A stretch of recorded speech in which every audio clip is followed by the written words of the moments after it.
Mga di matatawarang reaksyon ng BINI sa fun run.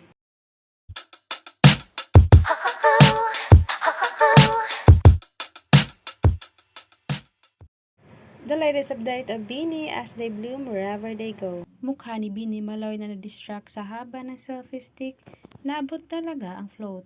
BINI Mika astig mode, may pa-gesture sa mga blooms na di puro video, takbo din takbo. Napindot ang anger mode. Nakangiti pa si BINI Colette pero nang makita ang blooms hindi nag-warm up, napagsabihan niya ito. Huwag puro video ng video, mag-warm up.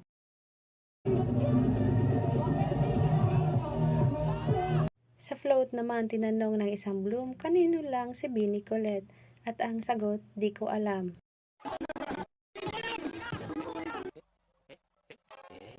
Sa stage during the warm-up, pinuna ni BINI Juana ang kanyang kasama pero mali din naman. Tawang-tawa lang siya. Dahil may nakausap sa likod si BINI Juana, di na-inform na tatakbo na pala. Pinasa ni BINI Sheena ang mic sa katabi na si BINI Mika, akala yata'y makakataka siya. Pero siya pala ang tatanungin ni BINI Juana at tinutok pa ni BINI Mika ang mic sa kanya.